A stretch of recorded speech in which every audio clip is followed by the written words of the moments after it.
The next on the list is Alexa, so you can control your Alexa with the smartwatch. As I already showed you, you have a microphone, you have a speaker, so you can definitely use it, but you have to connect it first. You have to set it up first with the app. So let's see how we can do that.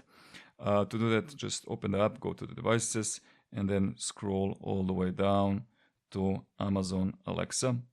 And this is where you're going to have to log in into your Amazon Alexa profile.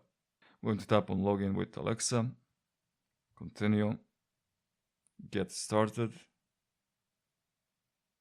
Then I'm going to allow this. Okay. Now we have another screen which is positive.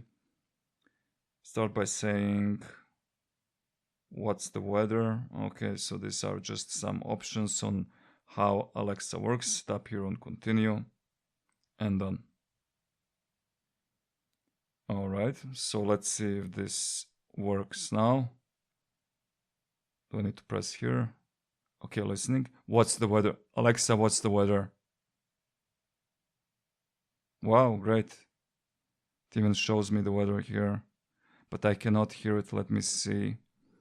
In the settings, the speaker is not turned off.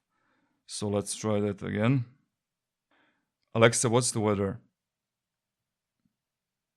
Well, it looks like the response here is only with the text, so I cannot hear the Alexa with this smartwatch, but I can still control it, so I think that's a positive thing.